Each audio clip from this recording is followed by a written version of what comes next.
Welcome to Dead Headspace, a part of Silver Shamrock's Horrorcast, a podcast network that includes Killing Time with Silver Shamrock and Unburying the Dead, where we exhume classic horror paperbacks for the new generation. I'm your host, Patrick R. McDonough, joined always by my co-host, Brennan LaFaro. Say hi, Brennan. Hello, everybody. And the lovely returning guest host, Cassie Daly. Say hi, Cassie. Hi. And today we're joined by returning guest, Hailey Piper. Say hi, Hailey. Hi, Hailey. A million people make that joke. I want to do it every time. You hold back like 50% of the time, which is admirable, honestly. Oh, I would do it 100% of the time. So yes, definitely admirable. You're stuck for future appearances. You now have to reply with "Hello, Hailey" every time.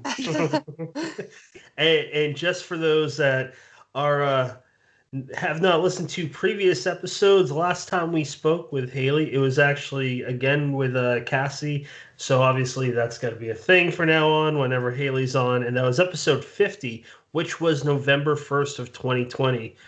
So Brennan, actually, you know what? I think I'm going to ask Hailey. I know this is a big loaded question, but what have you been up to since then? Oh my God, that feels like so many years ago. Well, it's not much happened last year.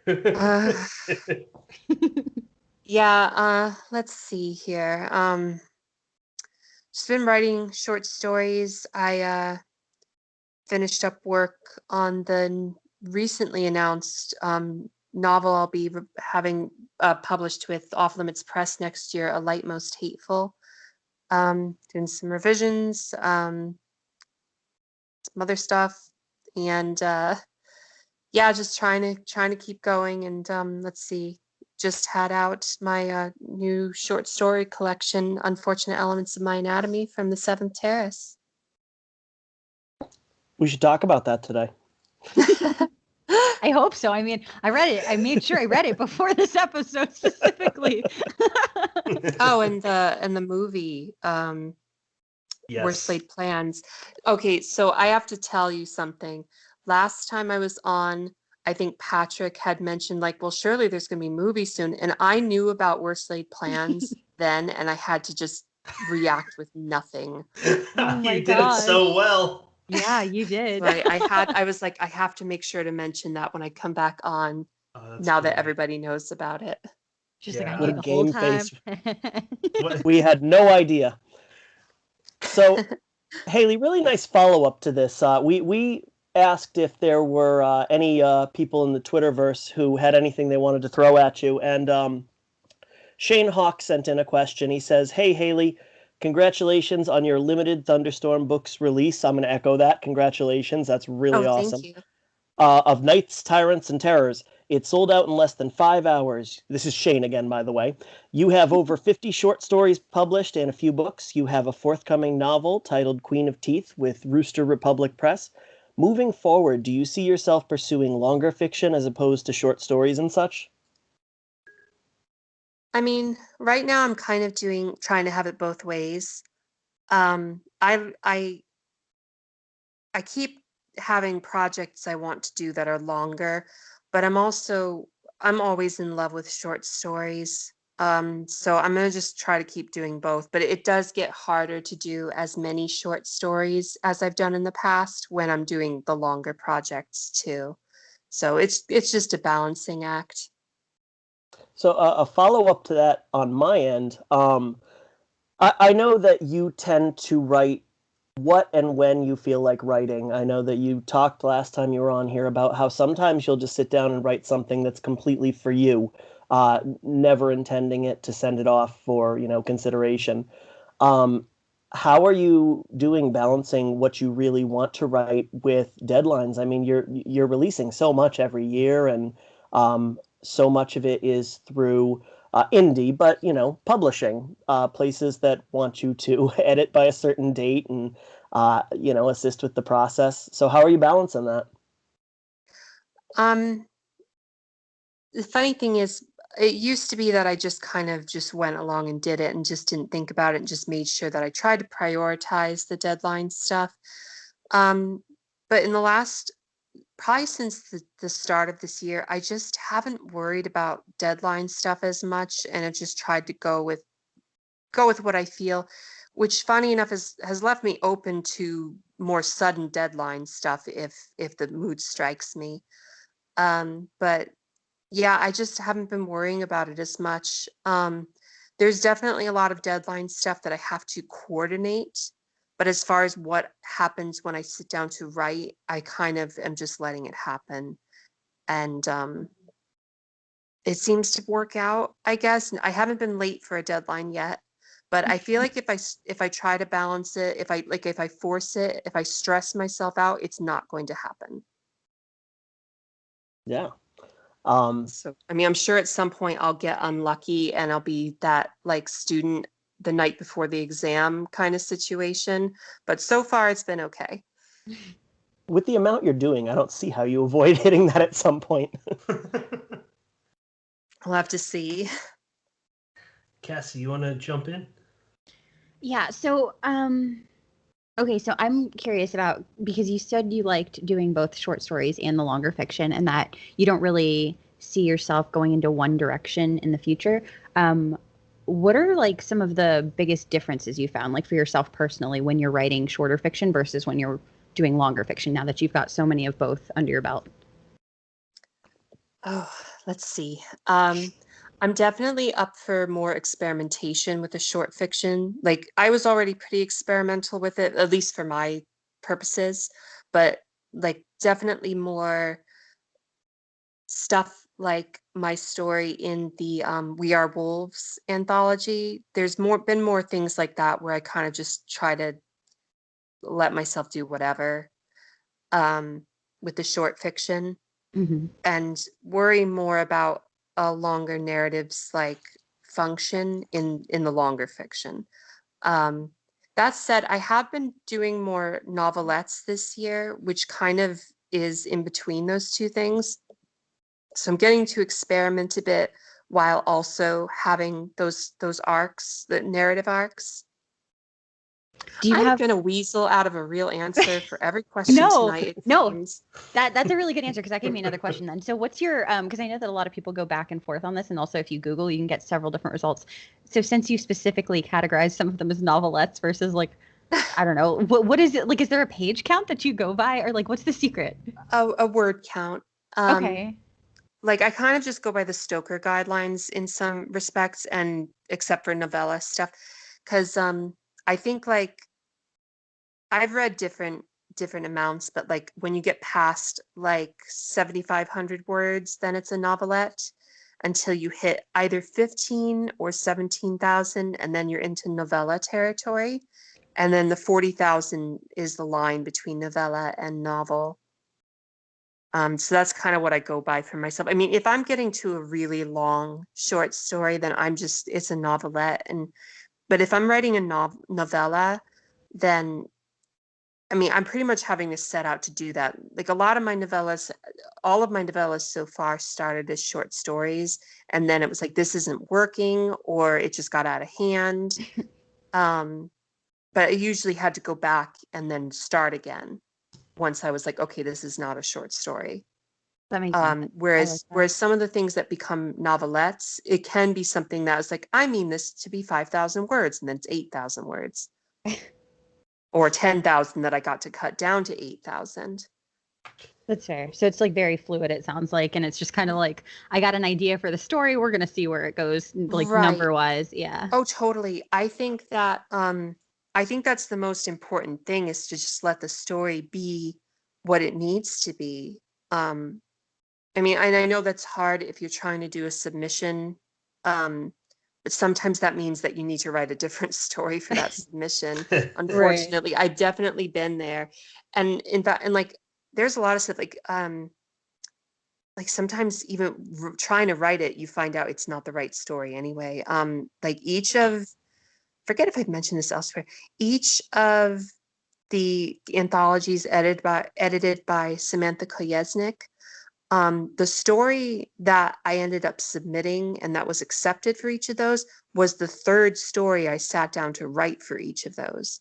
Like there were previous stories for those that I wrote for those submissions that I was like, this isn't it. This isn't working. That's really cool because that Yeah, I think that gives me hope. Because like the first one sometimes sucks.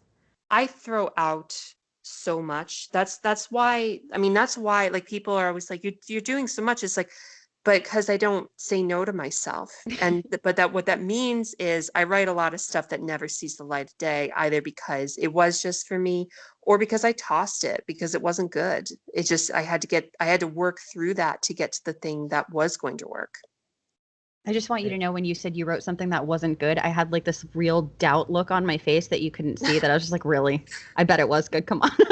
I have my own personal level of standards That's fair. for That's myself. fair. So it's just like if just trust me. Us peons, we're over here just gobbling it all up. I throw out probably a third of what I write Wow. in a year. Like it's just because it's not coming out the way I want it to, or it's just the idea kind of just spiraled, or I just couldn't. And I'll pick the bones. Like I'll definitely take pieces that I was like, oh, that was a really good paragraph, or this was a good idea, or this was a good line of dialogue, and I'll scavenge, and they will end those pieces will end up in other things. Like I've done that so many times. That's cool. It's like carcasses inside your stories. Yes, exactly. I like it. Good. I like that. I love the phrasing there. Absolutely. Also, sorry, I didn't mean to monopolize the conversation either. I just kept firing questions. You're fine. No, you're fine. It's all right. I like Monopoly. That's what I actually did with the so what I'm carried on.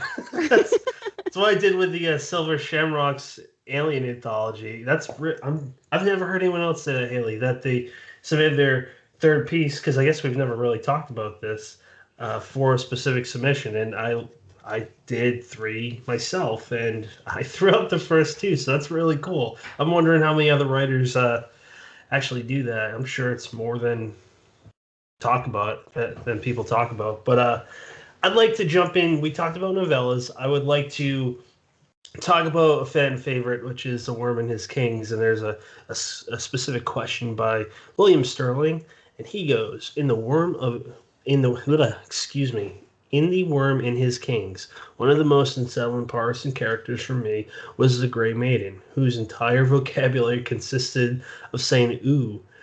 I probably didn't pronounce that right. I'm sorry. With different inflections, where did that demon nightmare fuel come from? And how did you manage to take a single sound, get under my skin so effectively? The same question applies to the empty space. I echo that. That still creeps me out to this day. Well, just to start with the Gray Maiden, I don't know. The reason there's different inflections is because for her, she is saying things. We just can't understand them. I just think that kind of sound is creepy, especially underground. Just kind of this long, loud moaning. Like if you were in a subway and you heard a foghorn that very clearly was not a subway train, I think that's creepy. Yeah, absolutely. As for the empty place, like that was just taking things that unnerve me when I'm sitting alone. I used to stay up later at night. I'm not a night owl anymore. But I used to stay up very late, and I just took a bunch of the things that felt like wrong to me when you're up alone, and it's like the only light you have is the one at your desk, and the rest of the house is dark. Yeah, that makes total sense. So how's the reception been on that novella since it came out? For The Worm and His Kings? Yeah. Oh, pretty positive that I've seen. I mean, I can't really say I've been looking at all the reviews. I don't know if I'm supposed to be, but it's done well. It's still seems to be circulating. I keep seeing people showing off their copies, asking me, like they're messaging me, asking me questions. Yeah, I mean, we're still talking about it 6 months later, so I guess that's a good sign. It's an excellent book. And speaking of one other one that you wrote, I just saw the Stephen Graham Jones tweet yesterday. How freaking cool! What was your reaction when you first saw that? I was very excited. I knew he had purchased it, but you know, you never know when somebody's gonna read or if they'll get around to reading something. So it's very exciting. And yeah, it was neat.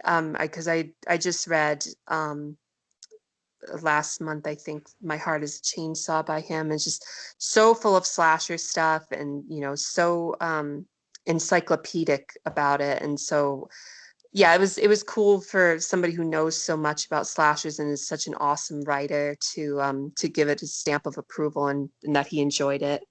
Mm, absolutely. Brennan or Cassie, you got anything to follow up with? I don't know. So about that specifically, or just a No, question? no, no, no, no. That'd be very specific. I just mean in general. Okay, no. So I actually back to the Unfortunate Elements collection. I wanted to know, so kind of aligned with Stephen Graham Jones's tweet. What were your first thoughts when you read Laurel's introduction for your book, or her foreword? Oh, well, I was over the moon. Like, I don't think, I mean, I could not have asked for a better introduction. She is always ambushing me with kind words when I least expect it. I'll just be innocently listening to a podcast that she's a guest on, or one of the Ink Heist episodes when she was hosting it, and she'll just suddenly say something. It's like, how do you know I'm particularly listening to this?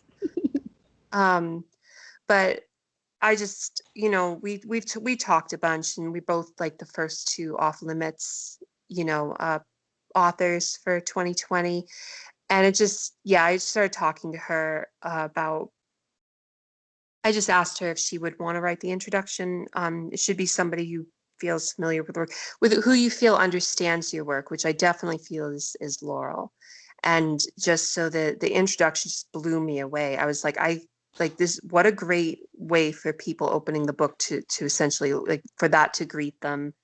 And um just yeah, it was just tremendous, and I really greatly appreciate Laurel Hightower for doing that.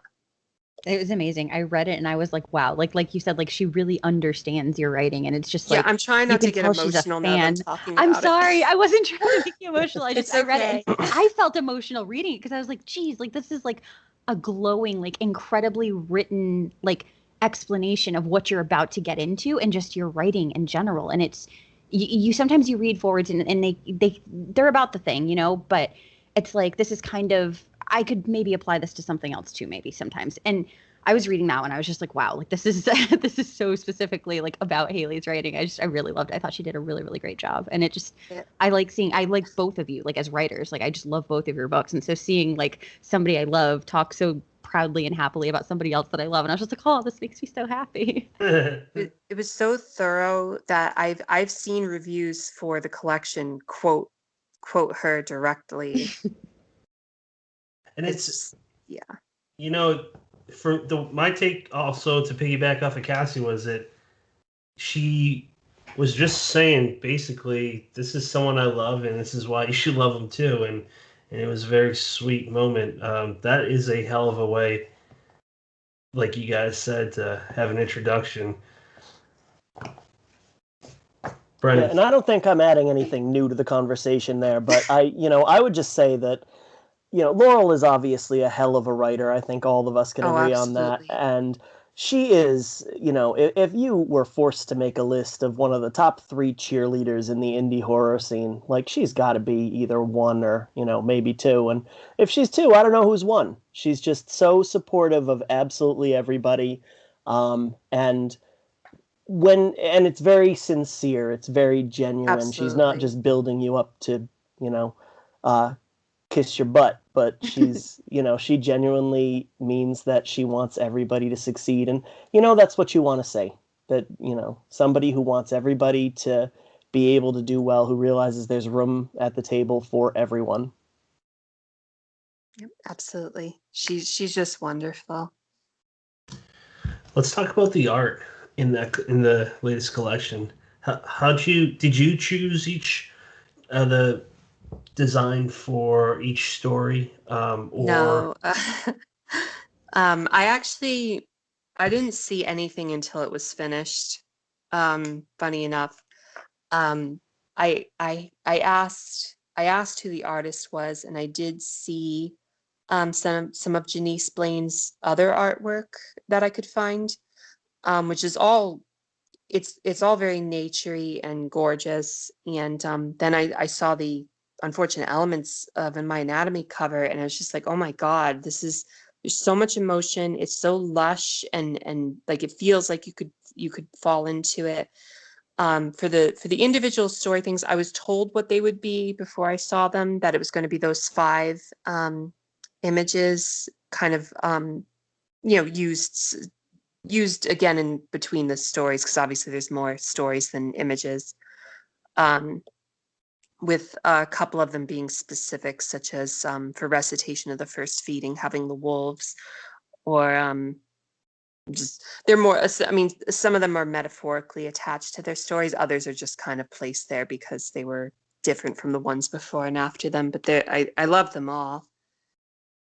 And it's a beautiful piece of cover art. I don't know how close it is to a spoiler to say I really loved the moment where you kind of discover where the inspiration for the piece of cover art comes in, or if we, name the story. I'll leave that on your doorstep. But I think that's so interesting to get, something like 70% in the book, maybe more, and then you've almost kind of, especially if you're reading the ebook, you've almost kind of relegated the cover to the back of your mind, so it's still there, but then that the way you write it, that striking image appears, and it just it makes that connection. I thought that was really neat. Were there any other designs for the cover that you considered from other stories, or? No, it wasn't. I didn't actually have a say in that. Oh. Yeah, it was, but I trusted, I had trusted Sarah and Rob at the Seventh Terrace with what was going on. I was like, and they picked the story that they felt was most striking and the moment they felt was most striking, and they went to the artist that they felt would best convey that, and I think they knocked it out of the park. I It would. was so it wasn't. Yeah, it was never. I'm actually kind of glad it wasn't up to me, because there's 18 stories in there, and I don't know what's going to make the most impact on people. I just was trying to put together the best collection that I could, and everything beyond that is just like it's going to be up to other people. Everyone's going to have different opinions of stories. Like some people are going to hate a story that other people loved, and it was really, I think it was best that it wasn't up to me for this particular project to decide anything about the cover art. I think I saw it and I loved it, and that was what they felt was the story that best captured the collection as a whole, and the imagery that did. I Do you think have a that's a success as well. Yeah, absolutely. Do you have a particular favorite in the collection? I definitely have a few, but like I would be listing probably half or more of the collection, because I really, by the time that I was putting this together, oh my God, when was it? In February of 2020 is when I was like getting this ready to submit to places. Um, so by that time, I had quite a number of short stories out, more that were still like on the way to being published. Um, and like I would have the rights back by the time this released in 2021. So I had a lot to consider. I had like probably over 50 stories to consider anyway. So I had to choose the ones I felt fit together, work together. And then there were a bunch of stories that, it's funny, like I think someone was asking whether Unkindly Girls was in it. And I was like, I was still writing Unkindly Girls when I put this manuscript together. So that was impossible. But like I had I had plenty of stories to choose from, and I really select these ones particularly. Something I read in Laura Maro's collection, that they had, I forget if it was at in their acknowledgments or if it was in the beginning, but they said you only get one first short story collection.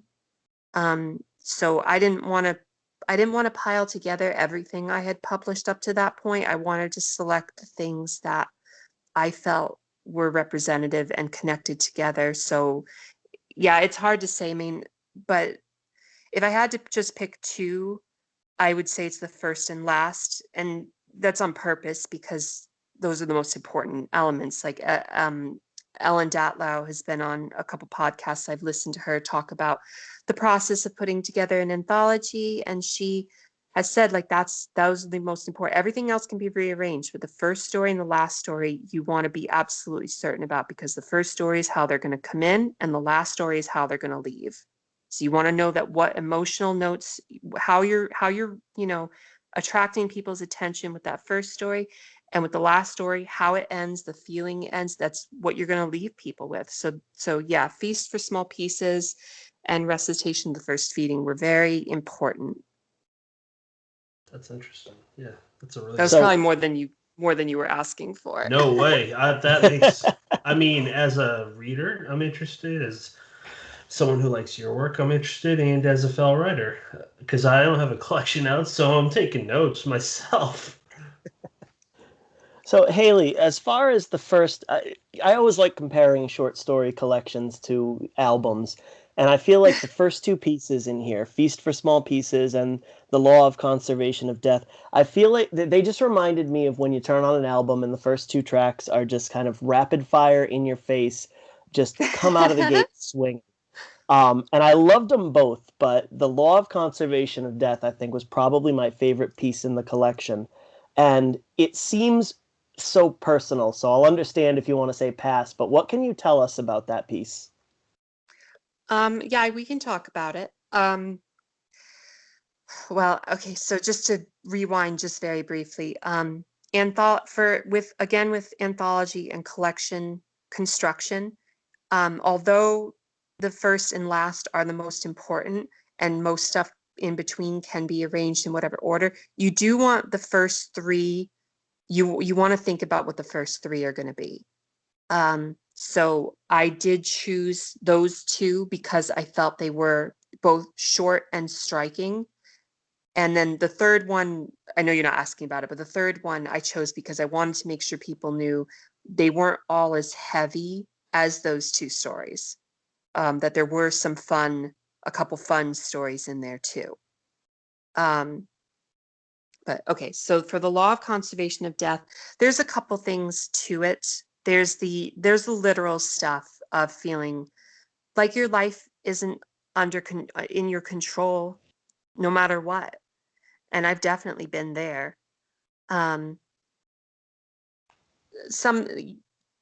obviously, I don't have a ghost haunting me exactly. That you know of. Cassie. That's not what she wanted to hear. I'm just trying to be fair to any ghosties out there listening. That's true. That's true. There's could be a ghost on this podcast going like just trying to chime in with stuff, and we won't give them a word, let them a word in edgewise. Yeah, I mean, there's just this sense like, just year after year, reincarnation after reincarnation, just not having a say. And just kind of these expectations and this responsibility foisted on you of like, I'm yours. And it's like, I didn't ask for this. On another level, decide later if I want to cut this. On another level, I do think like there's the literal stuff of it where like, this woman is being stalked by a ghost across reincarnation, and there just doesn't seem to be any way out of it. On another level, as a trans woman, there is thematically or metaphorically this sense of not being able to escape the past, this insistence of things that that you don't want to deal with, you don't want to carry around anymore. Things are changing, things are improving, and yet there's just this lingering insistence by society or whatever else that just the past never goes away. Yeah. Not saying the end of that story is the best way to handle those things, but I don't want to spoil that either. No, but it's I don't even want to give it an adjective because I want people to read it for themselves, but it's I loved it. I read it for the first time in January, I think, when I first got the arc, and I went back this week and I, remembered it hitting me very hard, and I wanted to reread it before we talked. And second time through, just as much, and there's so many wonderful stories in this collection, but I think that one really stuck with me the most. Patrick or Cassie, do you guys want to visit another story? So I don't have another well, I do have other stuff on other stories, but I'm just going to go on to what you said. So I thought it was really interesting, Hailey, that you mentioned the first three stories like that, because so for that second story, it is a really like a powerful, serious story. And I thought one of my favorite things about it is that it's something that I can relate to as a person without ghosts, like outside of horror fiction. There are themes Right. and elements to it that as a woman I can relate to, and having shitty exes and being in bad situations. And I like that. Like I like that sort of double meaning in my fiction. And I like it in my horror. And then you get to the third story and it's so much fun and just like campy kind of, with like the lingo and stuff. And I really lived that, and I really appreciated it because I was like really somber after the second story. And then I get to the third one and I was just like laughing. And I was like, this is such a great like change of pace here. Like this is I don't have a question. This is just cool that you can do like so many different things like in just the turn of a page, literally. I think it's important to have that contrast. Otherwise, I don't think the horror hits as much if there isn't some range of emotion. And in a collection, the nice thing is you can do that, like with a longer story. For example, like The Worm and His Kings. I think the kind of heaviness is pretty set throughout. There are a couple like little humorous bits, like with Lady, or like Monique will say something kind of like very flat when you expect her to say something else. But overall, it's very consistent. You kind of have to maintain that with very carefully with a longer piece. But with short fiction, when you're grouping them together, you get to play them against each other a little bit. And so I think the contrast, like that was the point, to have like a jokey flash fiction, just because of, I think, in my opinion, that second story is the heaviest it gets in the collection. Yeah, So that's fair. That's fair to say. I'm just bouncing back with my logic as to why I'm not like, oh, well, let me explain this to you. But I appreciate that. No, yeah, of course. And I for what it's worth, I think it did definitely work. And I think that's something important that, that and that you said you've heard from other people's podcasts and like listening to other authors talk, that the importance of placement for the stories and the emotion in the stories. It's just because if somebody's reading a collection and it's just heavy, heavy, heavy, heavy story after another, they may be all great stories, but I think that emotional impact of the heaviness of each one is going to be hard to pinpoint because everyone's going to be like that. So having a little bit of like that levity in there is really just chef's kiss appreciated by me. Thank you. I liked how it wasn't. It kind of jumped to a little fantasy too, and I'm pretty sure wasn't it Elf Bride being the first fantasy story that you introduced in this collection? I'm not positive. Let me glance at it. Yeah, no problem. I think so. Yeah, that's the first fantasies. I'm sure a couple people would say, I mean, it's hard. Some people conflate things. Like, I don't know if some people would consider the end of I'm Not a Chainsaw Kind of Girl Hmm. to be fantasy. I consider the end of that to be cosmic horror. Right. But yeah, Elf Bride, I think, is the first fantasy one. But that's the story I want to talk about. I don't know exactly how to phrase this, so what? And I also don't want to spoil it. So, what is it of that? What can you tell us about that story? I mean, that's another one that I think that's one that's kind of in between. Like there is some heaviness to a couple of elements of it. Definitely the sense of Yeah. not being able to, like, I mean, when you're young, when you're an adolescent, you always feel like everything's taking forever. There's things you want and they're not there. And I kind of I was like, as a kid, I was just also felt like I was older than I was supposed to be too. So there's also that older person sense of regret. And I kind of wanted to capture both of those. So it's kind of one of the stories that has some levity and some heaviness. As far like I thought it was kind of, I kind of thought it would be interesting to have this girl who's just like, yep, I'm gonna marry an elf and get out of here. It's not. I think on its basic level, like if you cut out the rituals and the creepy stuff and the fantasy, it's not so atypical from a teenager who's just like, I'm just gonna meet somebody and hit the road and get the hell out of this town kind of situation, but way more extreme and probably not a great idea. Brennan. So speaking of, stories that are a little lighter than the last one I brought up, one story that I would really love to know where on earth it came from is We All Scream. You thought that was a light story? Well, okay, not it's not quite as It's okay. emotionally No, it's okay devastating. It's okay if you do. I was like, oh, really? Light in terms of, it didn't hurt my heart. Okay. Yeah. So, okay, let's talk about it. Now they've thrown us off completely. I want to know where the idea came from. Do you just hate ice cream then?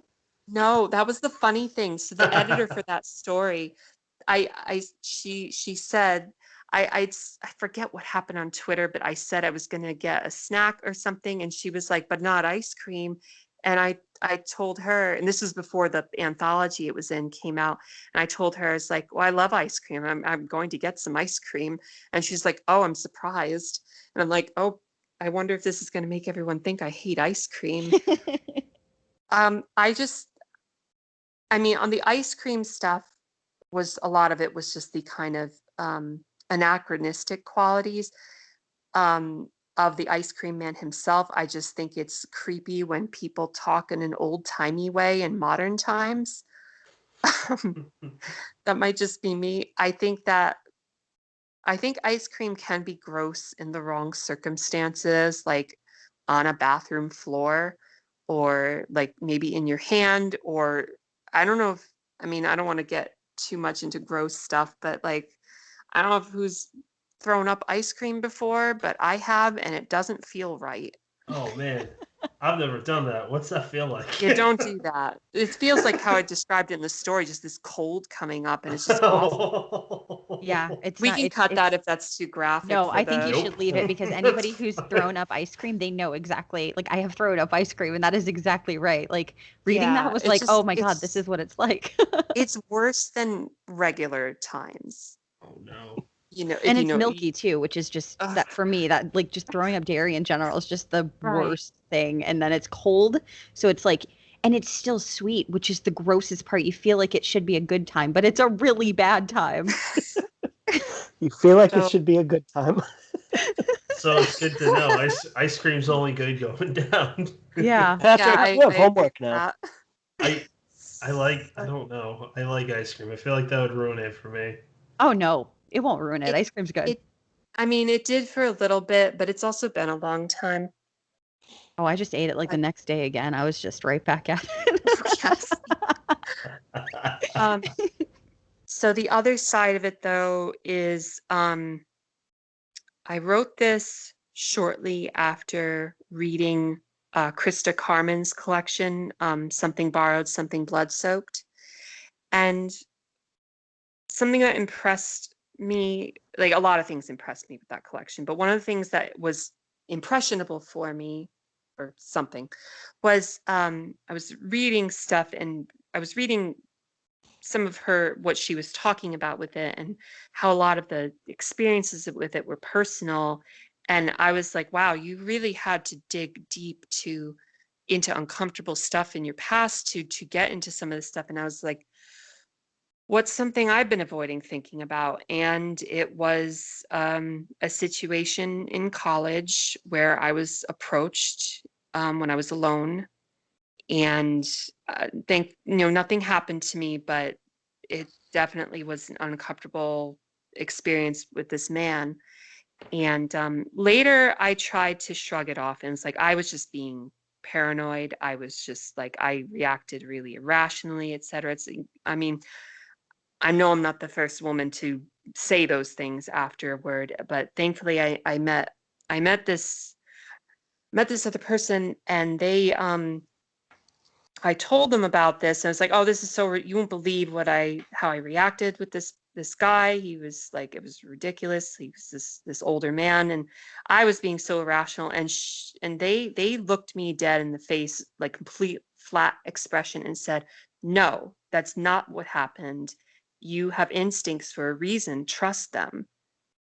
And I kind of buried it for a long time after that, but after I was like, maybe I should confront this, and I did. And this is nothing against you, Brennan, but that was kind of where my initial reaction that this was a lighter story came from, because for me, this We All Scream comes from a deeper place than ice cream, and then throwing up ice cream.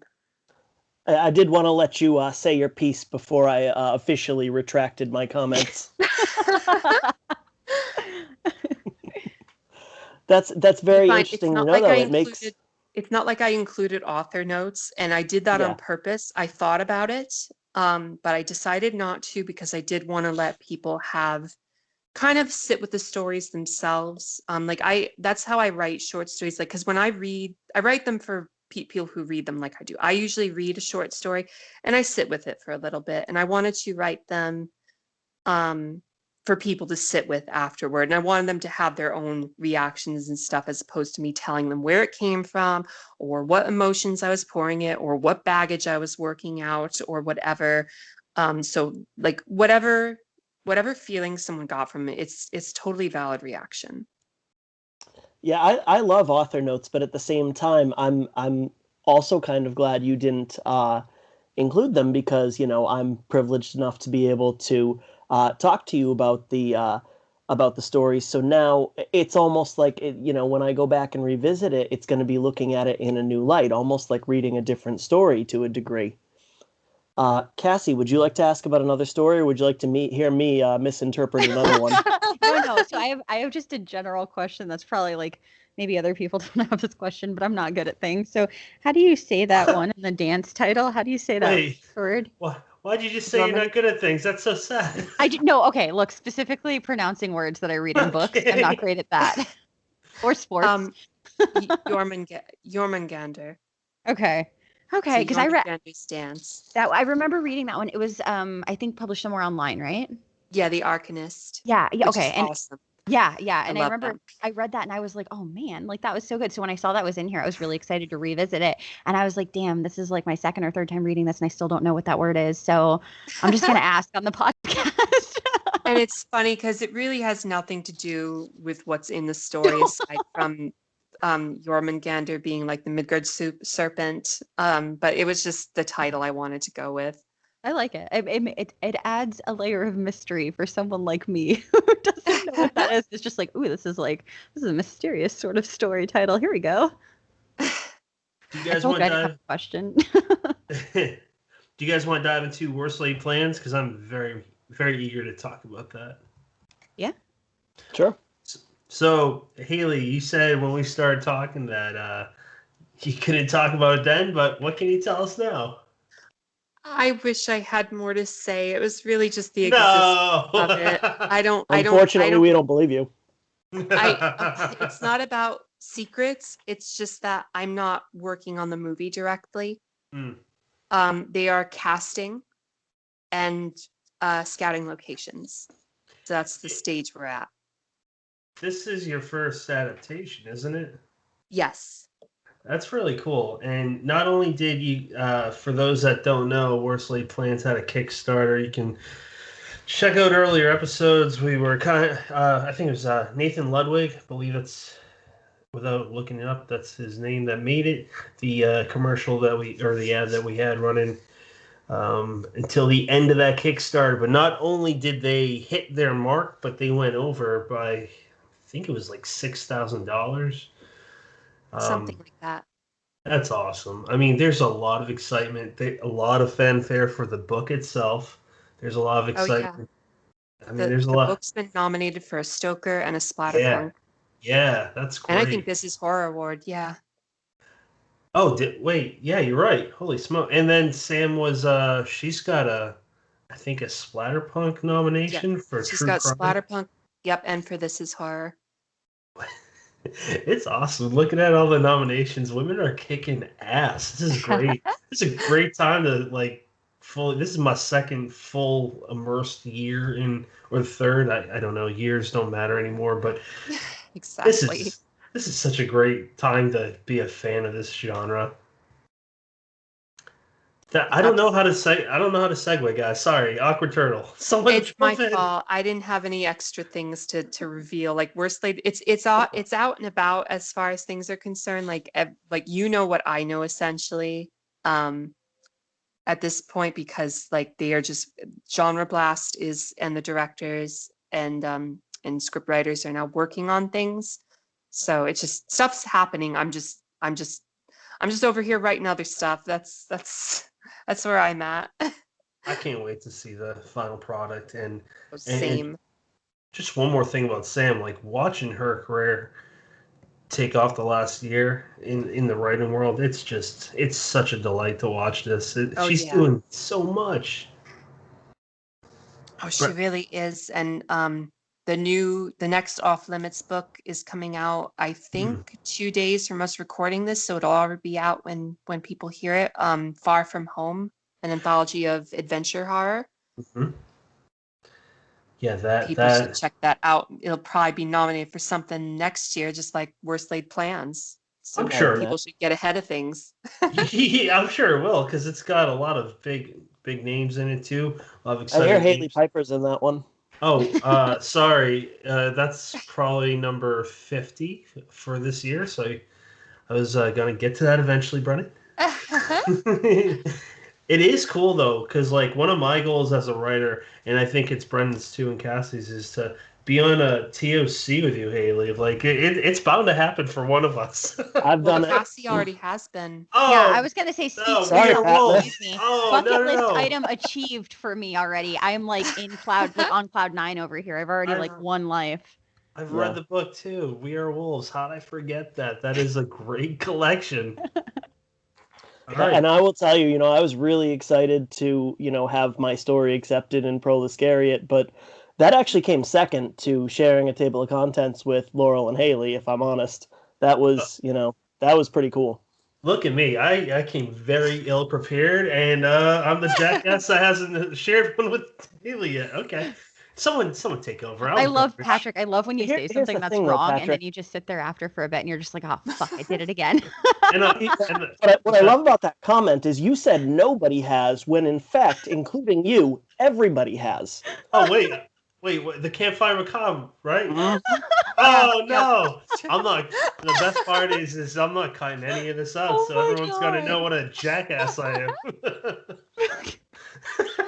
You gotta come prepared, Pat. This is the last thing I'll say to you guys on this episode. I will shut the hell up. Oh my god. It is true though. I mean, like once or twice, it's if you're ill prepared to talk to guests, that's terrible. But if you're ill prepared to talk about yourself, man. So to set the record straight, all three of you have been on a TOC with me. Hey guys, we did it! Yay! Yay! I don't know what to say. I just have a noodle brain with a hamster running on a wheel that gets tired. He's out of shape.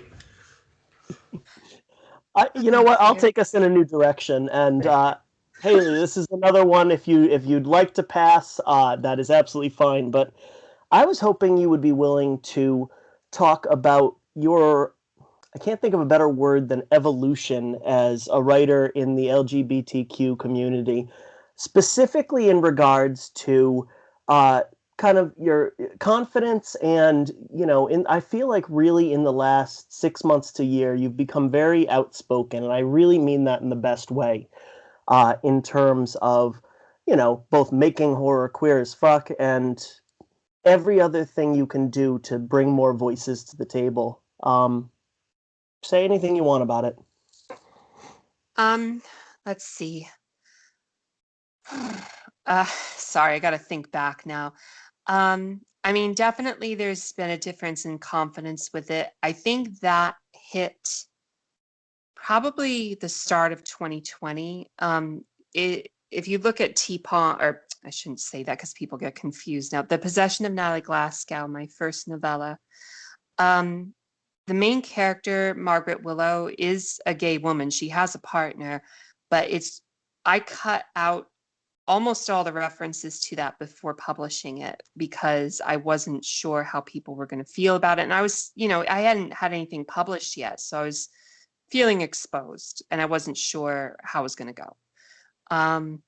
Funny enough, only 2 months later, The Burning of the Blueberries was published, and that's much more overt about it, like complete 180 as far as, or maybe light switch flip, some kind of analogy of that nature, in regards to how openly it is about being a queer story, about a queer character. But so, yeah, over time, like then you have Benny Rose, where I have, Desiree is a gay character, but she doesn't really have a relationship. And mainly it's expressed through, some comments that are not pleasant from her friend Jessie, and then somebody who's not her friend. And like, a couple other characters, just kind of like picking at her for being queer coded. But yeah, there's definitely been more of the short stories. I think like I've been writing this stuff. It's just a matter of when it gets accepted or when it gets published, and whether it's visible. And that's one of the nice things with this collection is that I could put a bunch of those together, and just kind of be like, yeah, this is queer horror. There's a bunch of it in here. It can be as casual as the main character from I'm Not a Chainsaw Kind of Girl, but being bi, or it can be as overt as stuff like We All Scream and Burning of the Blueberries and such, or Demons of Particular Taste. So yeah, it's really just a matter of doing it more and just being like, well, in my real life, like not my real life, I shouldn't say that, my personal life, I'm not shy about it. And I was like, well, my fiction is an expression of myself. I haven't really been as shy about that either in the last year or year and a half. But yeah, so when things have come up online, I've just been like, I kind of realized a lot of people look to me with that kind of stuff. It was funny to talk about some things because, and for a bunch of people, they didn't realize Clive Barker's gay until I mentioned it. And that just seems strange to me because, like, have you seen Hellraiser? Have they read the novella? Right. And it's just like, but for being more serious though, there are things that people don't know. And although like I have good friends who, like Laurel, for example, who jump in and they'll say to me, like, I know you don't need to do this emotional labor. I know you shouldn't have to do this emotional labor, but really appreciate your patience with people and being willing to guide them. And unfortunately, that sometimes leads to people being jackasses too. But I try to keep a level head with all of it. And yeah, I think 2020 kind of just did something as far as how much I cared, as far as like level of restraint is the best way. Like I stopped saying no to myself with a lot of things. When you all get to read Queen of Teeth, you'll see what I mean. It is explicit. And And can we read that? huh? And can we read that? Sorry Oh, for cutting you off. I mean, no, I mean the hardcover, like I know the hardcover pre-orders will go until the end of June and then there won't be any more hardcovers. And then the paperback will come out late this like fourth quarter this year. They're not announcing the date until summer. Okay. But yeah, when that time comes, yeah. And just stuff with next year. I mean, that was my whole thing with Death's Head Press for the splatter western Song of the Horned Hare. Is just I'm coming in there as a queer author, and it's just I hope they'll be okay with me saying this, but like they pretty much told me do whatever the hell you want, with this being like, you're a queer author, you're coming in doing splatter western, whatever you visualize for this, do it. And that's how I've been handling myself as well. It's just like whatever I want to do. So I guess a better answer to your question much earlier in the podcast, Cassie, about how I'm balancing the stuff that's for me versus the stuff that I'm sending out or publishing or whatever. I don't know if the line is blurred now. There's less of the stuff that I'm having to keep to myself and more of just pushing that out and being able to sell it and being able to get it published and being able to put it in front of readers' eyes. And I think readers are ready for it too. I think that they want to see these different kinds of stories, different voices. I think they're ready for the narrative differences that can make, not just having a queer character in, what would be maybe like just any story, but thematically and, conceptually, like The Worm and His Kings is, where the very substance of the story is driven by this queer nature. So I think it's a balance of the fact that people are ready for it, that I'm ready to give it, and that I'm not saying no to myself anymore. I'm not apologizing for not saying no. And I think a lot of us could do with giving that gift to ourselves in many contexts. Amen to that. Yeah. Yeah, that's a hell of an answer. So I appreciated the part where you said that, among other people, Laurel will reach out and say that, she understands that it can be emotionally compromising to constantly have to go to battle just to, be yourself and stuff like that. So I realize this is a, I guess, personal question. Everybody probably has a different answer, but in your opinion, what's the best thing that allies can do to try and lessen the strain on people from the LGBT community having to constantly stand up and make those declarations? Well, there's two things I would say. One is to, of course, amplify those voices.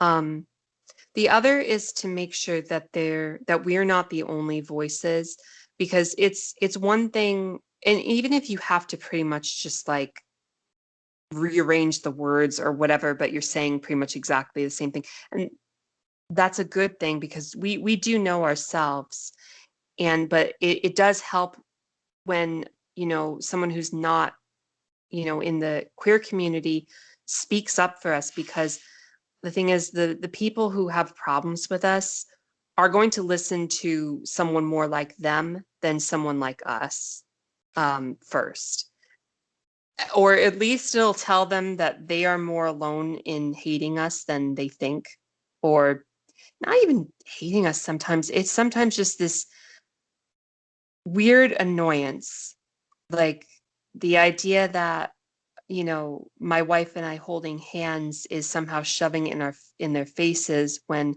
two other people can hold hands and it's not considered a problem. I went off on a tangent there, but it really is just making sure that our voices are able to get out there, and that we're not the only ones saying these things. And I think one of the things with allies, and this is for any demographic, the allies towards that demographic are afraid of making a mistake. And I don't think that someone should be, because sometimes making a mistake is the only way you learn better. Otherwise, you can just hold a misconception inside. So, like, if an ally says the wrong thing, I think the best thing to do is to just, if someone says, hey, that's not exactly right, just to listen and accept it, and understand that, like, if you're trying to make things better, that involves some making mistakes, but that's because that's how you improve. Like, it's like with writing. You don't get better at writing by just sitting there. It's like, I'm going to write something perfect. You make mistakes and then you get better. It's the same with anything, including helping other people. That's a good analogy. I get nervous that I'm gonna say the wrong thing, and I mean, you guys heard me earlier. I say stupid shit all the time. I'm just like, just to paint a picture. You guys know me. I'm a big silly bastard, but like to random people, like me and my wife were at a stand up, watching a bunch of stand up comedians, and one comedian just like locked in on me and said I looked like I was gonna kick his ass, and my wife was laughing, not because that was funny, but she's like, he isn't funny. He'll get his ass kicked. And as a very large white straight dude, like I get nervous sometimes. So that actually, I gotta thank you. That's really reassuring that you just said that, because I didn't like feeling that. That's all I got. I think if you're absolutely like, I just do not know what to say right now, then it is okay to regurgitate what someone else has said who you feel like is more knowledgeable. I really don't think it's a problem. Because it's one of those things where that you have all these like this stupid gender critical crap, and it's just like, we know ourselves, and so we know the situations that we're in. And I'm not trying to like get on a soapbox with the podcast or anything. We're talking about horror fiction, but it's all just good. It's if this is a person that you feel is knowledgeable about this stuff, then it is okay. You want to check stuff. You don't want to like. I'm going to get way off if I keep going, so let's just probably stop there.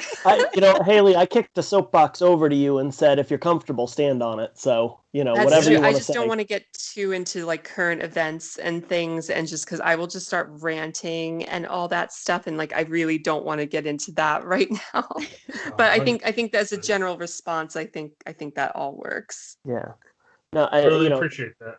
Yeah, absolutely. And I apologize if this puts you back up there, but when I asked what allies can do, part of it is just confronting people who are hateful or fearful, or I think the word you used was annoyed. Apologies if it wasn't, but part of it is just some of the Neanderthal legislation that you see, and there's I have friends in this community. I always think of Gabino Iglesias. Will always say it's hard to get along with people that bring that hateful view. It's because you hate my friends. Right. And to look at some of the legislation that people are trying to pass and to say, what can I do as a resident of like Massachusetts? What can I do that Florida is doing this nonsensical piece of shit? Yeah, and that is a hard question. And when okay, I'm gonna get into this. Do it, Hailey. When I say regurgitate, you do want to make sure it is someone that you can trust, because, for example, as just went on with this week in relating to the legislation that you're mentioning, Brennan, there are probably a lot of people who will think Caitlyn Jenner is a good source of information because she's a trans woman, but she sucks, and she does not speak for the rest of us. And so when she says all these terrible things and is supporting this terrible legislation, she's not saying that from the point of view of a trans woman. She's saying that from the point of view of a rich person. So that's where I'm going to be on that, because so you do want to make sure it is somebody who has good intentions as well. But it's hard. I understand it's hard. It's hard to navigate that stuff. And the best, all you can do is do your best. But I think doing your best is better than doing nothing. Yeah, absolutely. Cassie, do you have anything you want to throw in there? No, I just agree with everything that Hailey said, that if you're trying and you're doing your best to do your research and look into what you can, and hold yourself accountable for mistakes that you will undoubtedly make, because everybody makes them, and it's just part of learning, and just keep trying. Like, that's just, I think a lot of people sometimes get told that something they're doing or have been doing in the past is wrong or problematic or hurtful. And sometimes people don't like to be told that, even if you're not coming from like a mean or angry place. You're just trying to, like, I don't know, get them to do better. So I think it's important that even when you're getting in those times where you're just like, this doesn't feel good to hear this sometimes, it's really important to push through that. And just growth is not always easy, and neither is change, and neither is doing the right thing. That's my own soapbox. I'm done. Absolutely. You know, it's all right to get in a soapbox. I mean, that's what good stories are. You telling something with passion. It's seriously the go back to any of Hailey's stories. They're powerful for a reason. Or talk about the collection that I know for a fact you shared with Hailey, Cassie. We are. So I kind of want to talk real quick about one other thing that's attached to Worst Laid Plans. It's your I don't know if she's an agent or has a different title, but Carmen Wells, your rep, Yes. I guess. Is she filming? She's my film and TV agent. She Okay. represents film and television licensing and rights with any of my my IP. And I know she's got Cena Palaio too, doesn't she? Yes. That's awesome. So that's two rock stars right there. When did that happen? Because I was actually unfamiliar until I was doing a little bit of research recently. I knew that Carmen was the editor, of course. She's one of my favorite editors. She's fantastic, but I didn't know she was an agent. I'm not sure how recent that is, that she's working with the Rights Factory, but yeah, she's the film and TV representative there. It's pretty recent. We've discussed it a bit. We discussed different works of mine that might be good for possible adaptation, which I can't name anything right now. Of course. But yeah, so after we discussed it a bit, we made the agreement and stuff, and so we've been talking since then, and just different things are in motion that I can't discuss. But at least I can tell you that they exist. So that's better than what happened last time I was on. Well, that's okay. That would just True. give us another reason to ask if you would like to come on a third time. Now, Brennan, I'm kind of leaning towards upcoming projects, even though we've kind of tackled that. But I don't want to take the conversation in a different direction if you or Cassie have something else to talk about. Cassie, first dibs. No, you guys, I literally just build off of whatever's happening. Okay. I'm like a go with the flow type of person. I'm like, you know what? Where I want to go next deals very much with upcoming projects. So you mentioned Song of the Horned Hare. I was curious whether the idea of writing a Western or a splatter Western was something you'd been kicking around for a while, or if you just saw Jared make an open call and said, "I want in." Okay, so when I was in college, I was obsessed with spaghetti westerns, like Sergio Leone movies, like the Dollar trilogy, the what's the one I really like? Once Upon a Time in the West. I haven't watched these in a while, I will say that, so I don't know if I would still feel the same. I'm kind of like holding on to all the feelings I had for them, like 12, 15 years ago. But I loved those, and I loved how they did things differently than American Westerns. And so I had wanted to do a Western for a bit, but it was something that was so far on the back burner, I just wasn't thinking about it anymore in the slightest. And so yeah, when the call went out, I contacted them, and they seemed happy to hear from me, and I kind of just went off with an idea that just came to me, and it was just like, okay, well, if I'm going to do whatever I want, then this is what I want to do. And they seem good with that. So I don't know if I can talk about what it's about yet. It's kind of a little bit of folk horror in the splatter Western. Nice. So we'll see. Yeah, it's gonna be weird. I'm We'll get that out front right away. But yeah, it's and it'll be queer, and everybody expects that at this point. So I'm not really shaking the earth with that statement. Yeah, when we had Jared on, we talked a little bit. I can't remember how long we discussed this, but we were talking about the new wave of the splatter punk westerns, and we specifically talked about you and Shane. I can't remember anyone else at this point, but Shane Hawk, and yeah, he seemed really excited. And I've been following Jared and Patrick's press since they first came out on Facebook, and they're super nice guys. I'm pretty sure they were the first publishers that actually gave me personal feedback for rejected stories. So you don't forget those people for a reason. Yeah. Yeah, I mainly talked to Jared so far, and he's been very receptive. He's been really good with stuff, so I'm excited to be working with them. And it's exciting seeing all the announcements and stuff with them. God, what gorgeous cover art. Yeah, Justin T. Coons, Oh my he's God. amazing. He's so good. Every time I see him Yeah. and he posts, I'm like, holy shit, you did that with paint? What? Like, what are you And doing? it's every so time. good. It's And they're so consistent. colorful. They're gory Yeah. and colorful, dude. Like, oh, I don't know if he's ever going to listen to this, but if you are listening, my friend, you are so good. We love it.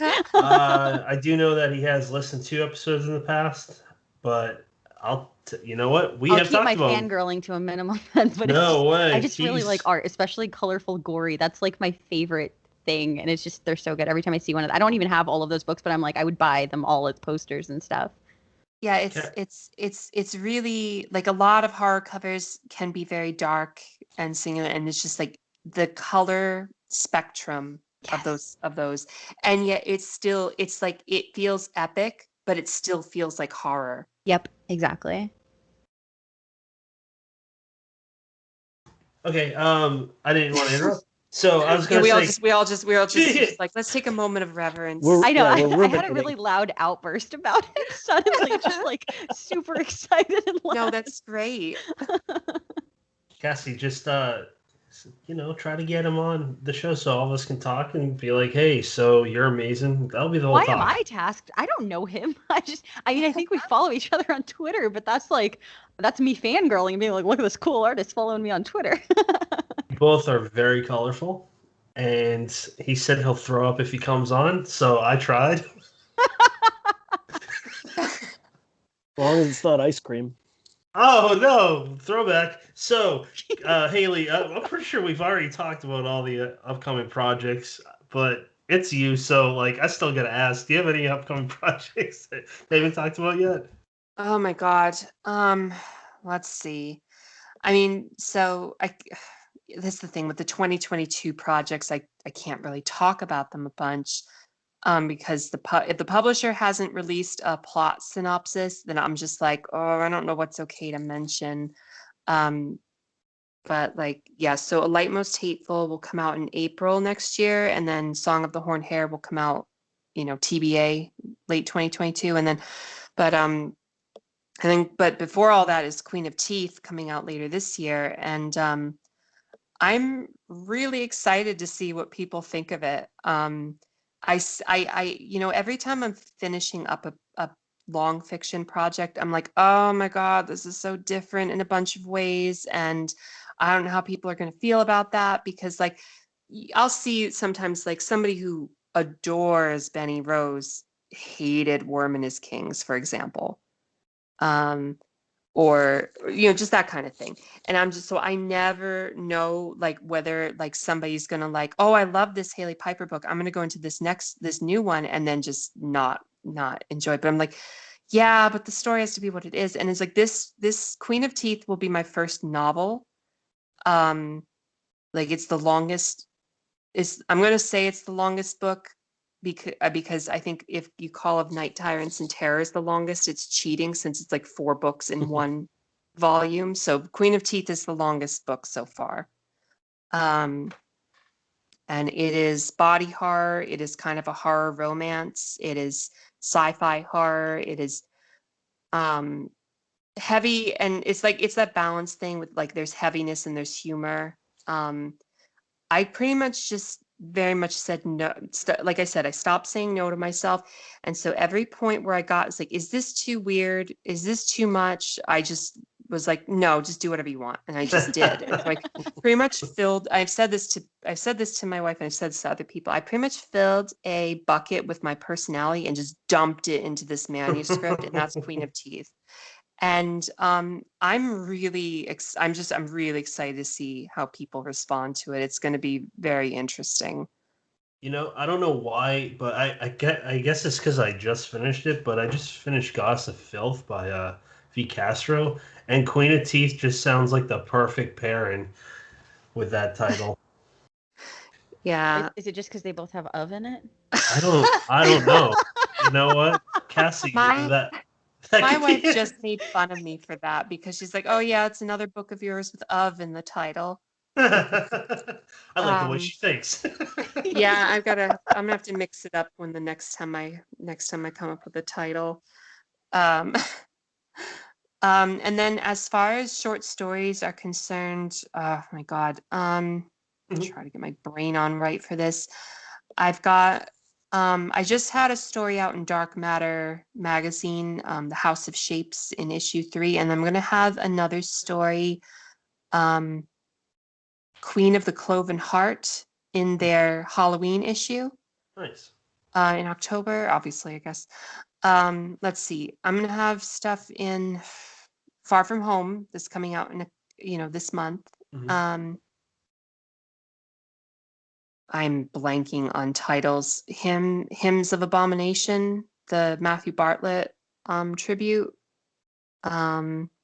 anthology,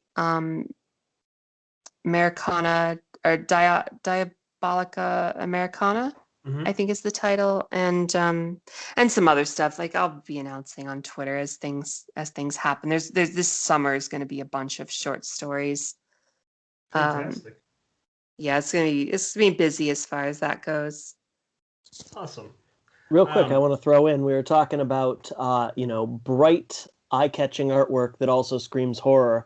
The cover that Nicholas Day did for Queen of Teeth is just spectacular. I love it. Oh my God. The pink is just sending me. And just like, it has this, her face has such the perfect expression, and then just all the surrounded by the teeth, and on the back cover all the tentacles and stuff, and it's just like, oh, this is exactly right. It's just it perfectly captures the spirit of the book.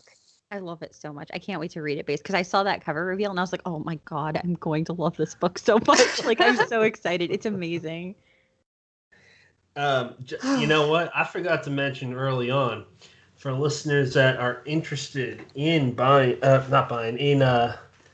getting your name in the hat for a chance to get Hailey's recent collection, we're doing a paperback giveaway courtesy of Hailey. Yeah, I looked at my notes. I'm like, hey, I didn't mention that. So when this episode airs, so today, if you're hearing it when it's first out, you have 3 days to enter your name, and we will pick a winner on that third day. And if you give us a name, you can have it signed to you. That's courtesy of Hailey Piper. So that's exciting. Just gotta stay on our Twitter page. That's dead_headspace for more information. Now, guys, you got anything else before we go to where can people follow you? Are we Is this pre-final thoughts? Yeah. First of all, wait. Are we going to do the book part where we all talk about books? Yeah. Wait, that was really vague considering the podcast itself. Hang on. I mean the wrap up, like what we're reading. No, I understood. Yeah, I don't know why I didn't write that down. He's making up new sections again. He's throwing me off every time. No, I didn't write it. Okay, look, I don't know what you call this, but like when I think I write all the notes down, sometimes my words won't be spelled correctly or they won't exist. I don't know why. It's not dyslexia, but it's something. Don't worry, Patrick. I'm gonna be on the Pike cast with Cassie soon, and she can hear how out of order I got all of my notes for the book that we read for that. So like, yeah, I'm gonna be going all over the place there. I'm so Don't excited. feel bad. That is a great chance to talk about the Pikecast real quick. Cassie, do us the favor of just telling us about the Pikecast, what it's about, who's involved. How great it is. Yeah, how Thank you, great it guys. is. I appreciate you all. The Pikecast is a Christopher Pike book club podcast that I have with two of my friends, Cooper and Becca. We've had it for in a few months. It'll be a year, I think, maybe wow. like 4 or 5 months, which I know is like almost half a year itself, but still, I'm like getting ahead of myself and excited. And we've had a bunch of really great people on it. Like Hailey said, we're going to have her on it soon, and I'm really, really excited because the book that we're reading is one that I don't think a lot of people like, but it's one of my It was the favorites. perfect book for me to I'm end up so reading, glad. though. Yeah, I'm so Nice. glad. I'm so glad, and I can't wait to talk about it. So yeah, if you're listening to this, you might like that. It's more about a specific, author, but it includes a lot of notes and stuff, and just a lot of random shit talking, just about random things, including milk. I talk a lot about dairy and how much I do not like it. So if that's your jam, come hang out with us. Was that a good enough plug? Am I done? Was that it? I never realized how much Cassie, Cooper, and Becca sounds like the trio of protagonists from a YA novel. Holy That's shit. true. Someone's We're a got to good write that. Yeah, I'm trying to look through my notes to see when we had the Pikecast on, and I can't. I'm not fast enough, but it hasn't really been a year. I think almost in like 5 months, So I'm getting excited. I've got to prepare. We've been around for like 6 months now, which is basically a year, y'all. Come on. That's basically It 5 feels years. like longer, though. Like, Yeah. Yeah. I don't know. Yeah. I feel like I've been listening to it for a long time. Maybe time doesn't make any sense anymore. It doesn't. After Definitely last year, doesn't. no, it doesn't. Just there are only podcasts and TV shows and books now. That's all. It's really it is a good show. So far, 2 of the 3 people on here, except for Cassie, have or will be on that show. I know, Brennan. When You sure you want to throw that math around again? I was just gonna say I had to like double check it. No, but he is right. Once Haley's on it, he's right. And Brennan, if you ever want to read a Christopher Pike book and come hang out with us, you're more than I'd welcome. love to if you have any left. Yeah, we have some. I have to check with Cooper because he's the one who. Well, we both have the spreadsheet, but he's the one who's like, I've already reached out to 4 people about these books, and I'm like, okay, okay, cool. So I'll double check. Sign But me yeah, one. I'm not picky. that's what we did. I think we did that with Pat too, didn't we, Pat? You guys let me pick, and then I picked one that was already chosen. So then I picked one Oh, with a right, cover. right. Yeah, and then I think Haley, I gave you a list, right? You gave me 3, and I'm really glad I chose the one I did. Me too. I'm so excited. Yeah, cool. Yeah. So I yeah, should probably cut that. I don't know if everybody needs to hear my podcast planning, but yeah, I will only cut that if you say cut it. If not, I'm keeping it. I don't care. You're welcome. So, Haley, what are you currently reading? Nailed it. Was No, I that's- asked a question? Yeah. Oh, sorry. He did it let's with see. no segue. Yeah, I was like, Oh. yeah, sorry. That was fun. Let's see. Let's see. I'm reading Ghost in a Black Girl's Throat by Calissa Ray, which is a poetry collection. It's excellent. I actually finished it. I'm kind of going through it again. Let's see. I just finished Children of Chicago by Cynthia Palaio, Nice. which was also excellent. I'm getting lucky with my books lately. What am I? And I'm listening to the audiobook for let's see, I just finished listening to Hidden Bodies by Caroline Kepnes, which is the second U book. And then I'm reading, what am I? Ring Shout. I don't know how to pronounce the author's name though. And I don't want to fuck it up either. Let's Just say Clark. The title. I think it's Jelly Clark. I'm so sorry. You can spell it if that's easier. That's what I do. I cheat and spell things if I can't say them. EDJELI Clark. I have that one. I think I just got that one for my Kindle. Yeah, it's great so far. That's one I'd love to see adapted into a TV show or a movie, definitely. That was the only novella that was nominated for This Is Horror Novella Award that I hadn't read. And the rest of that category was so unbelievably strong that I feel like I have to go there now. Oh, yeah, definitely. You should definitely read it. I will. Cassie, what are you currently reading? So serious, you know? Well, I will. It's like Hailey, undertaking this important mission in life. Sorry, what happened? Oh, apparently I'm really bad at asking people what they're reading tonight, so I was throwing it to you next. Oh, okay. So I just finished Hailey's collection like 30 minutes before we recorded this. So I had 4 books on my to-do list this week, and that was one of them. And it was really good. Obviously, I loved it. So there's that. And then also I'm reading Goddess of Filth by V. Castro, and then Shelter for the Damned by Mike Thorne, which I started a couple of weeks ago. But I read it before bed, and I started having like weird dreams.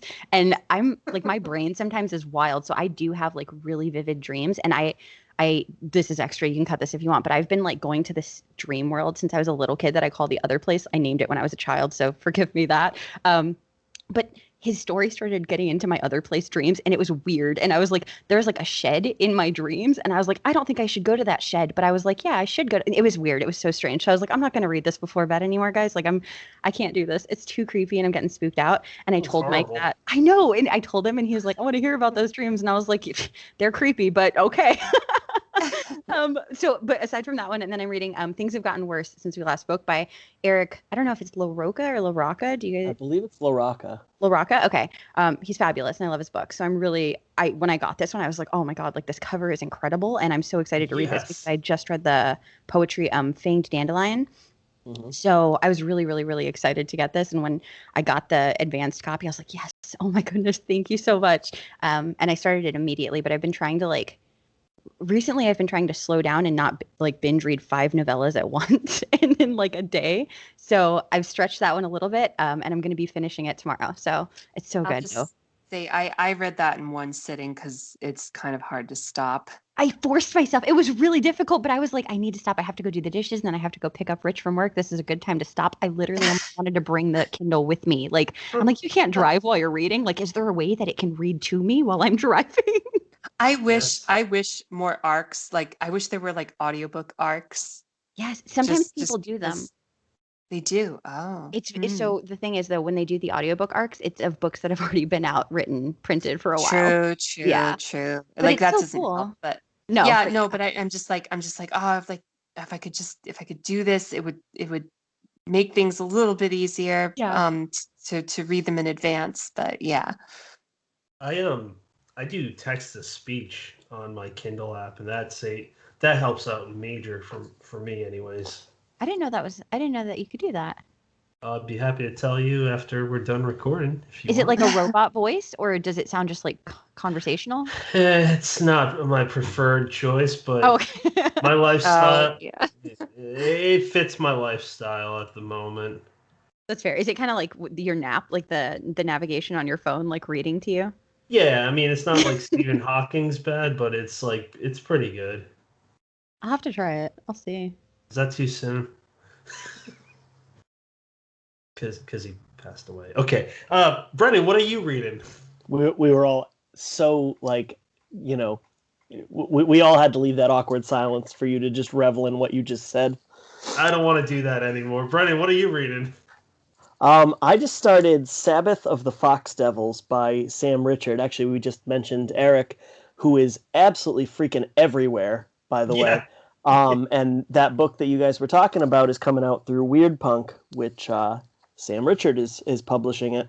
And Sam is a really great guy and a hell of a writer. And for this one, if you're interested in it, I would almost recommend getting the paperback just because I feel like seeing the cover on your Kindle or on your, whatever device you're reading on, it doesn't do it justice. It's by Michael Bukowski, I think it says.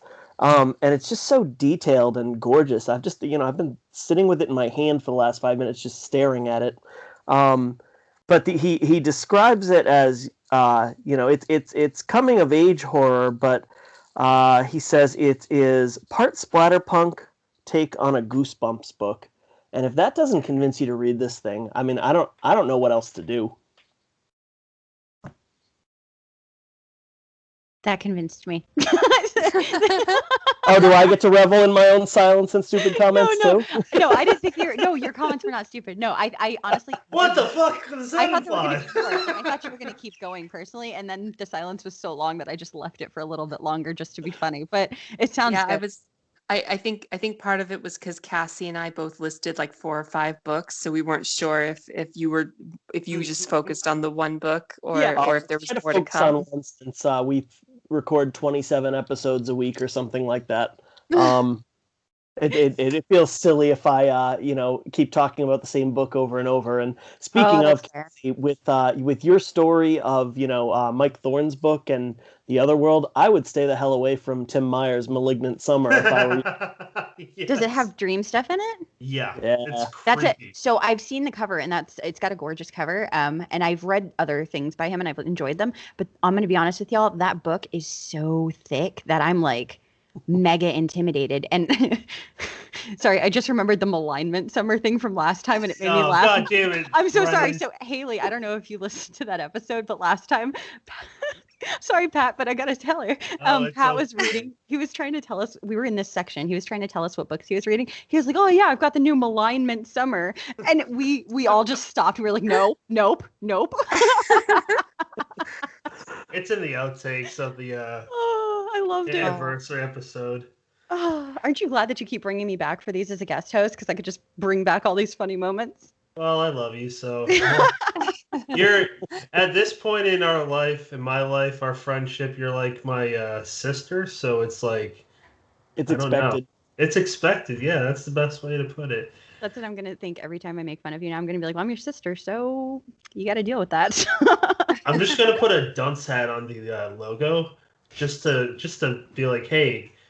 Heads up, this guy says stupid shit all the time, and his co-hosts make fun of him. So, Pat, what are you reading? I am reading right now. I wasn't ready for this, guys. Way to put me on the spot. Nocturnal Blood by oh God, I'm gonna butcher her name. Brennan, help. I believe it's Vic LeMay, but I may be wrong. Vic LeMay missed. She's an Icelandic author. She writes some brutal shit, and she manages to do that with a lot of character-driven stories and narrative. I really enjoy that. I'm reading also Cold in July by Jor Lansdale. And Eric LaRocca, he said hi to you guys. I just messaged him and asked him for the art because I couldn't wait. You guys are talking so highly about it. I'm like, I gotta get it. And he said, oh my God, really? That's so sweet. Tell Hailey and Cassie I said hi. Aww. So yeah, that's all I'm reading. So I just want to remind everybody, if you are interested in buying my mug on a coffee mug or a mask or a few other things, go to deadheadspace.com where you can find all Dead Headspace related contents, reviews, and so forth. And to go to the store, all you gotta do is click on the store tab. So this new fun segment I have, Final Thoughts. It's now Jerry Springer. What do you guys got? Anybody. Doesn't matter at this point, really. So I'll jump in and I'll just say, Hailey, thank you for your time. Thank you for being so, open and candid and willing to talk about anything we threw at you. And when your Off Limits book comes out in 2022, or your Splatter Western, or both, we would love to have you back. Mm-hmm. Absolutely. Thank you for having me again. Mm-hmm. It's a pleasure. Cassie, Hailey, any final thoughts? My only final thought is that my Hailey Piper Best Friend Card membership club is getting filled up by these episodes. So, Hailey, as long as you're okay with it, anytime you come back, just let me know, and I will be right here to hang out and keep I would y'all love company. That. And do you eventually get a free sandwich? No, then I get to be Hailey's best friend if I fill up my card. Yeah, that's even better. That's better. That's way better than a sandwich. It's almost as good as a sandwich. Almost. So, this episode airs May 24th, which means if you're listening to this now or through the 27th, don't wait. Go on the old Twitter machine, dead underscore headspace. I'm messing up everything. The username is dead underscore headspace. You can find how the 2 simple steps, how you can enter your name for a free paperback signed to you if you give us your name, and that is through the gracious courtesy of Hailey. My God, guys are making me so nervous. I can't even say words right. I had to cover my mouth because I was trying not to giggle because I could tell you were getting more and more like aware of how you were talking. I'm just thinking about what is Brendan and Cassie gonna say when I'm done talking. No, you were doing great. We were just hanging out. Yeah. And This is a no pressure environment. Yeah.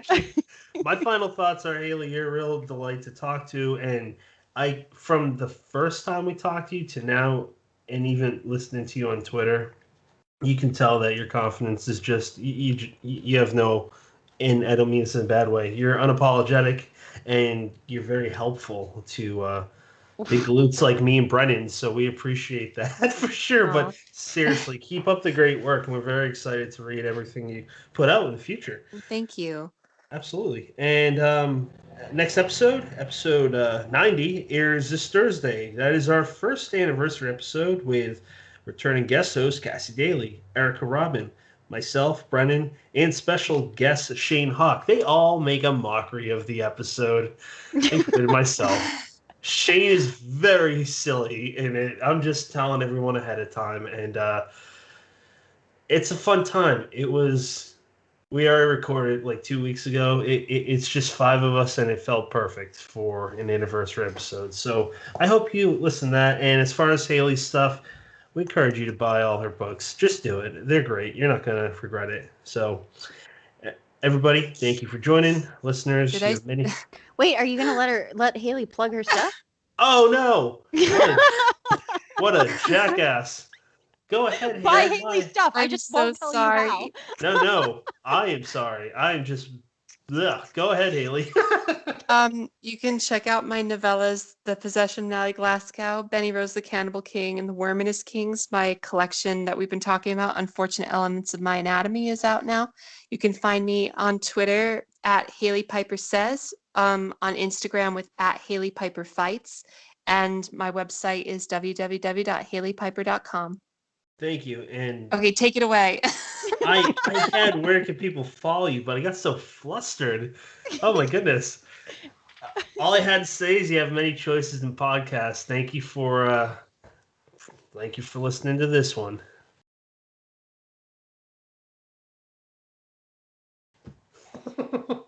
Oh man, that's it.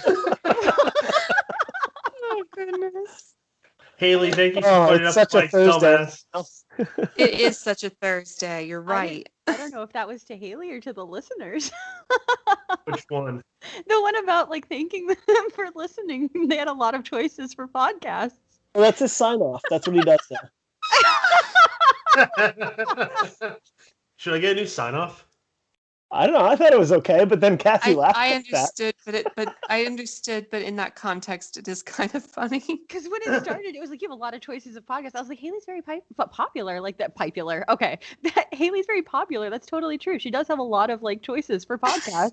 And then, then he's like, thanks for listening to ours. I was like, listening? She's on it. So I mixed the two.